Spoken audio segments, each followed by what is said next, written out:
Good morning students. आज मैं आपके सामने क्लास 12 के अंदर जो next topic which is very important independent variables उसके बारे में डिस्कशन करने जा रहा हूं। ठीक है, तो एक बात को ध्यान रखिएगा, अगर मैं आपके सामने बात करता हूं इंडिपेंडेंट इवेंट्स की,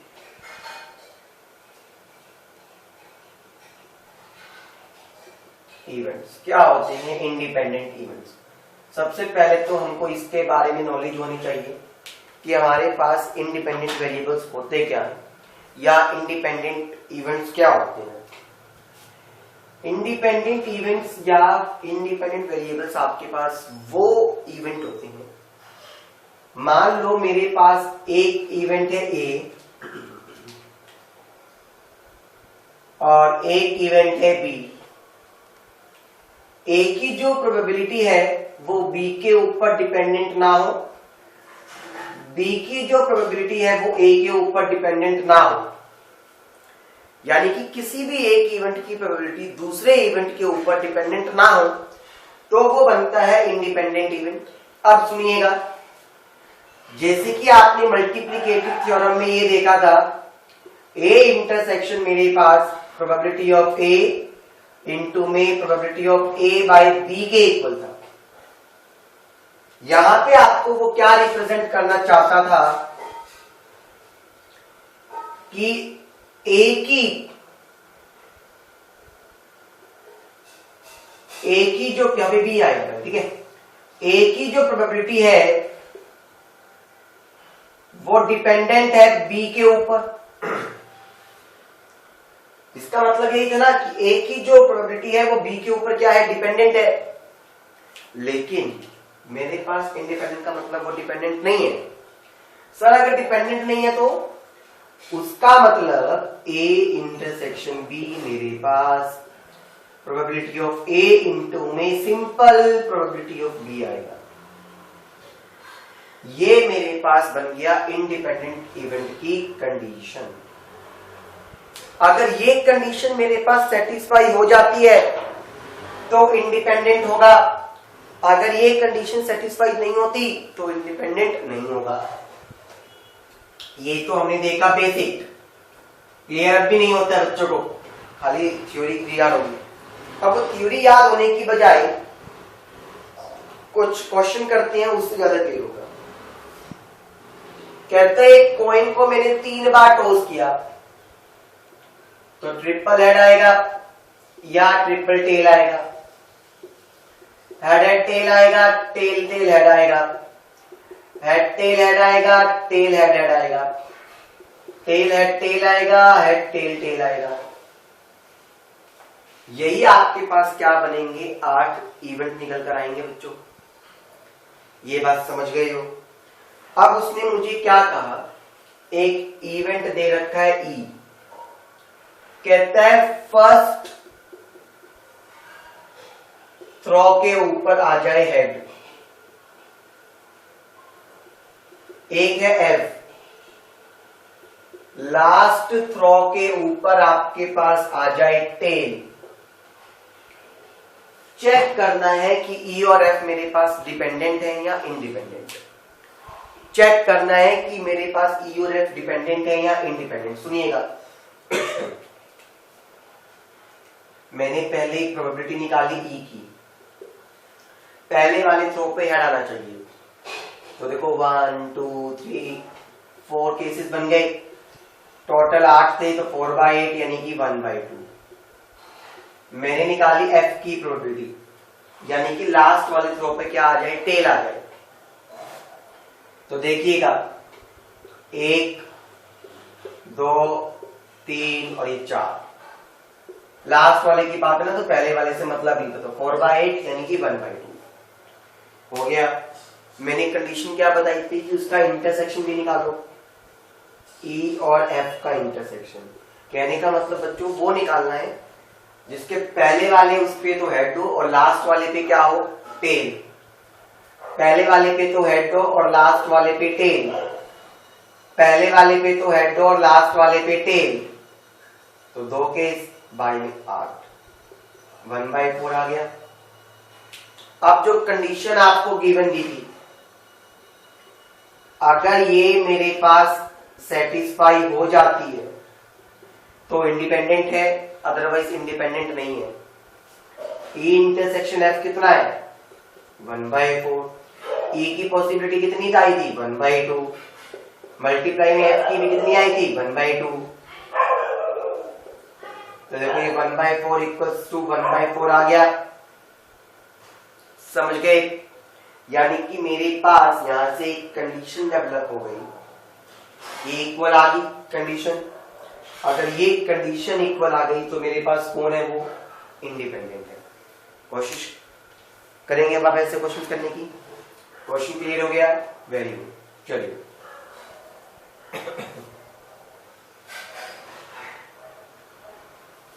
अब हम बढ़ते हैं अपने नेक्स्ट क्वेश्चन की तरफ।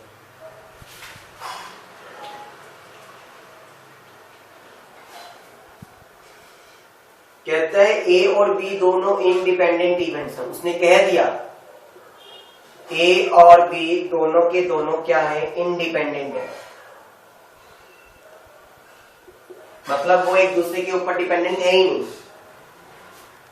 आपको ए यूनियन बी की प्रोबेबिलिटी दे रखी है 0.6, ए की आपको प्रोबेबिलिटी दे रखी है 0.2। आपको प्रोबेबिलिटी निकालनी है बी की। आपको किसकी प्रोबेबिलिटी निकालनी है बच्चों? बी की। अब एक बात बताओ, बचपन में हमने यानी कि लास्ट ईयर 11th में एक फॉर्मूला पढ़ा था, ए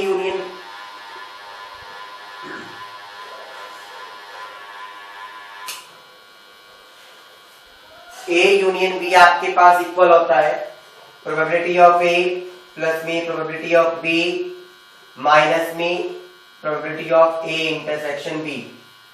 इसके इक्वल होता है। आपने फॉर्मूला पढ़ा था सभी ने।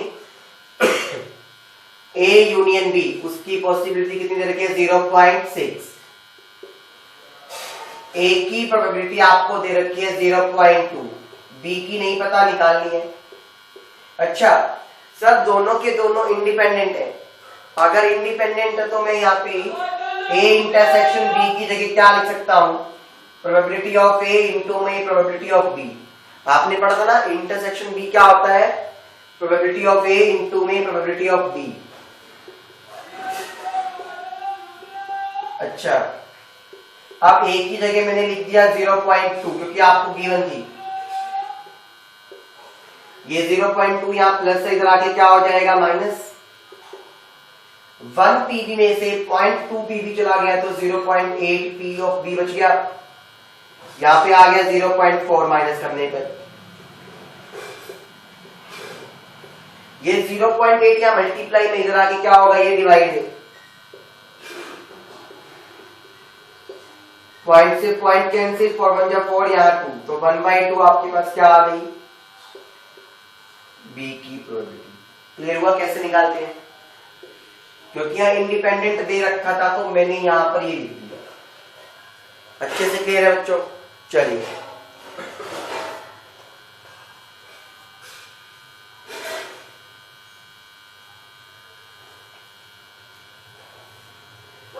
अब हम करते हैं हमारा नेक्स्ट क्वेश्चन। बहुत ही जबरदस्त और शानदार क्वेश्चन है मैं कहूंगा। वो कहता है ए और बी आपके पास सीबीएसई में आया हुआ क्वेश्चन है, दोनों के दोनों क्या है? Independent event.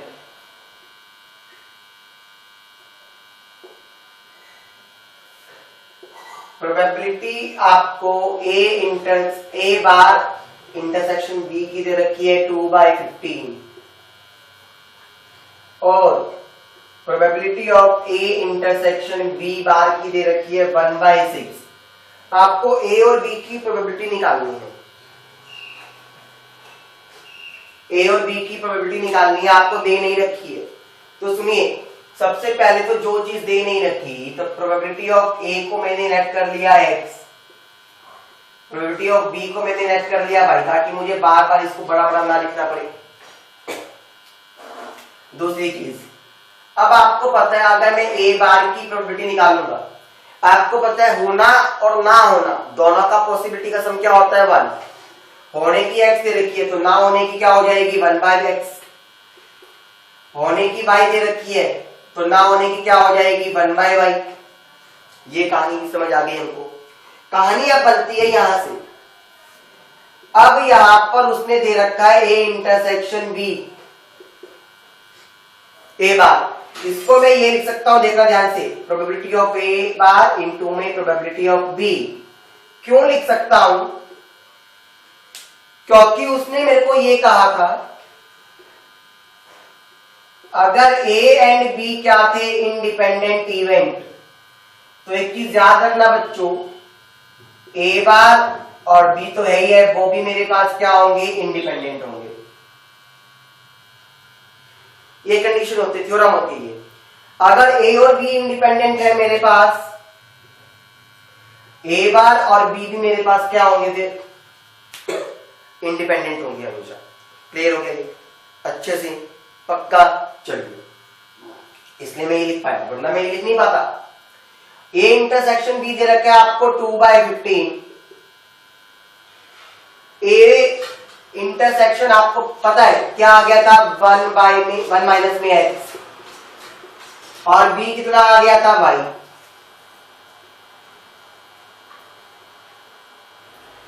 एक कंडीशन मान के चला। अब probability of a intersection b bar को मैं लिख सकता हूं प्रोबेबिलिटी ऑफ a इंटू में probability of b bar. Reason मेरे पास वही है बिकॉज ए एंड बी आपके पास कैसे इवेंट थे इंडिपेंडेंट, तो आपके पास ए और बी बार भी क्या होगा इंडिपेंडेंट होगा। ये ध्यान रखिएगा, वही थ्योरम, पुरानी कहानी मेरी। ए इंटरसेक्शन बी बार दे रखा है 1/6। ए की प्रोबेबिलिटी आप लेके चले थे x और बी बार की 1 माइनस में y। आगे आप किसी भी एक में से x की वैल्यू को बाहर निकाल लें।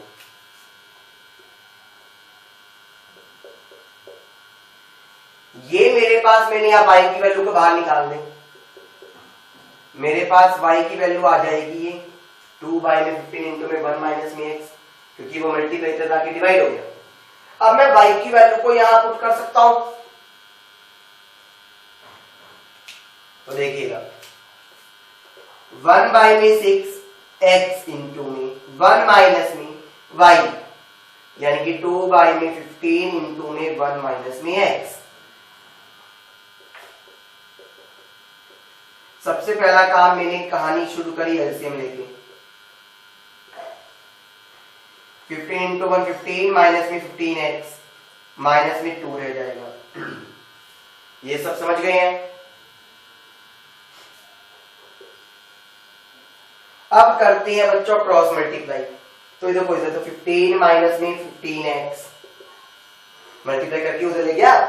अब यहाँ पे 6 से मल्टीप्लाई होगा, तो 6 इंटू एक्स, और ब्रैकेट में कौन चल रहा है 15 में से 2 गया 13 माइनस में 15x।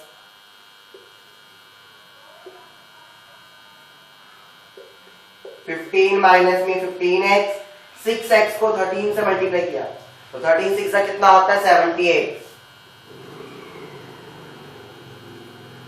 15 6 का कितना होता है 90x स्क्वायर आ जाएगा।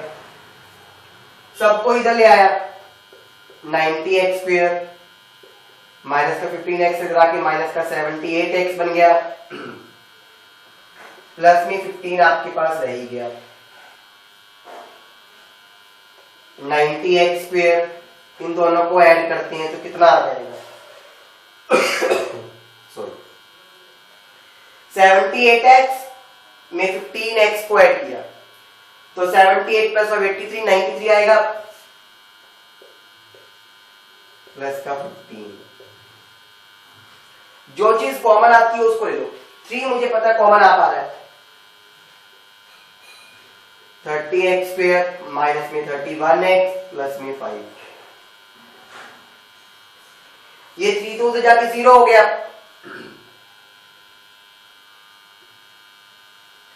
मेरे पास सिंपल क्या बन गई, एक क्वाड्रेटिक इक्वेशन। क्वाड्रेटिक इक्वेशन को सॉल्व करते हैं। 30x² और प्लस का 5 तो आपको पता है एज इट इज रहता है। 30 को 5 से मल्टीप्लाई किया तो 150, यहां रफ में करके देख लेंगे। 150 के ऐसे फैक्टर की 31 आ जाए।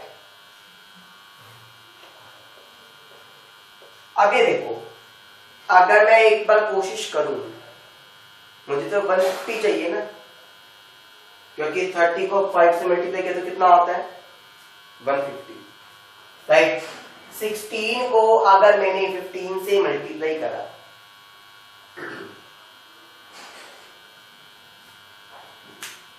तो मेरे पास क्या बन जाएगा, नहीं हो पाएगा। अभी देखते हैं, ये 2 पे गया 75, 3 पे जाएगा 2 और ये 5 पे चला गया 25 और 7 तो 32 होता है, नहीं चाहिए। 15 2 सा 30, ये भी नहीं चाहिए। 6 और 25, देखो 25 और 6 बन सकता है मेरा काम।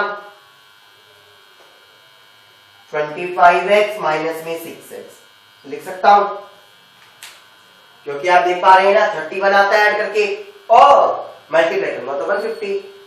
अब इन दोनों में से पहली दो टर्म्स में से अगर मैंने कॉमन लिया, पहली दो टर्म में से अगर मैं कॉमन लेता हूं तो मेरे पास क्या बचेगा, 5x तो कॉमन आ गया, यहां क्या बच गया 6x माइनस में 5।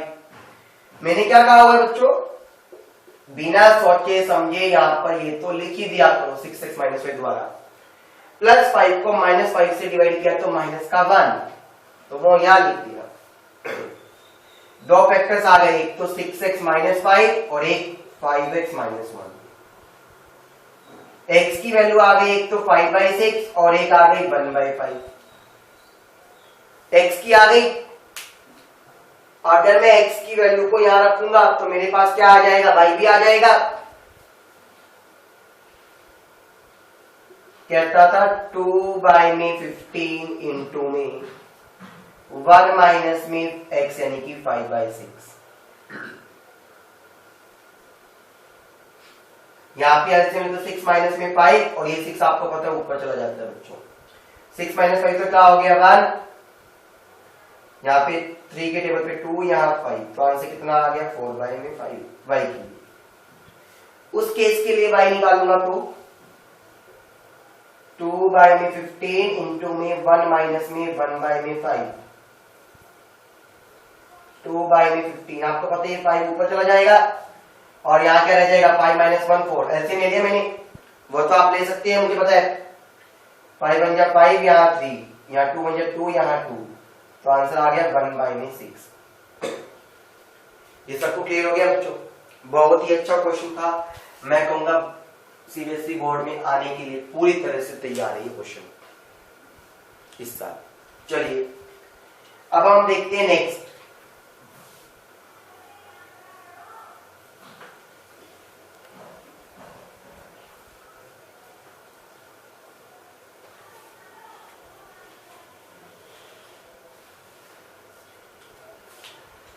वो कहता है ए और बी दो आपके पास इंडिपेंडेंट इवेंट्स थे।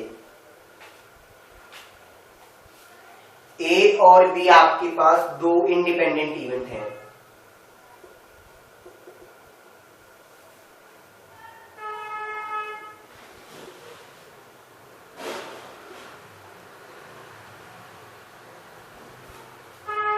आपको प्रूव करना है probability of occurrence at least one of A and B क्या होनी चाहिए, 1 माइनस में probability of A bar into में प्रोबेबिलिटी ऑफ B बार। यह आपको प्रूव करके दिखाना है। पहली बात तो एक चीज का ध्यान रखिएगा बच्चों, जो एटलीस्ट 1 का मतलब होता है, इसका मतलब क्या होता है वो देखो। इसका मतलब होता है कि probability of A union B आपको इसके इक्वल प्रूव करनी है। समझे? आप सब एक चीज जानते हैं, ए यूनियन बी आपके पास होता था प्रोबेबिलिटी ऑफ ए प्लस मी प्रोबेबिलिटी ऑफ बी माइनस मी probability of A intersection B, ये होता था आप सबके पास। क्योंकि उसने मेरे को ये कहा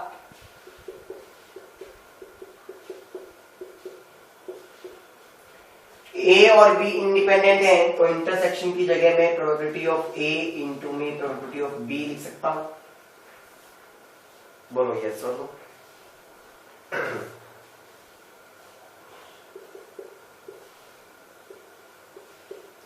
इन दोनों में से प्रोबेबिलिटी ऑफ बी को मैंने कॉमन लिया, तो क्या बच गया? 1 माइनस मी प्रोबेबिलिटी ऑफ ए।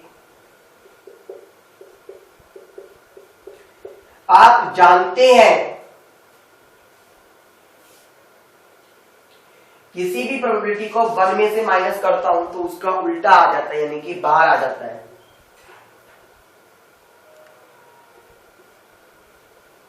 समझे? कुछ चीजें दिखने लग गई हैं। प्रोबेबिलिटी ऑफ ए को मैं क्या लिख सकता हूं? 1 माइनस में प्रोबेबिलिटी ऑफ ए बार लिख सकता हूं, और ये बाकी की जो चीजें हैं वो मेरे पास एज इट इज है। अब मैं इन दोनों में से माइनस का probability of A bar common ले लूं, तो या तो 1, क्योंकि बाहर माइनस आ गया तो अंदर प्लस का माइनस हो जाएगा।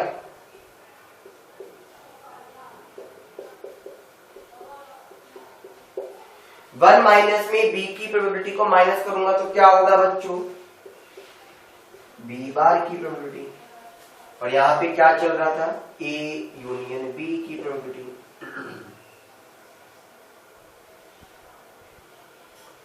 ये चीज अच्छे से क्लियर है? उम्मीद करता हूं आपको ये पसंद आया होगा। इंडिपेंडेंट इमेज अच्छे से क्लियर हो गया होगा सबको। Thank you students.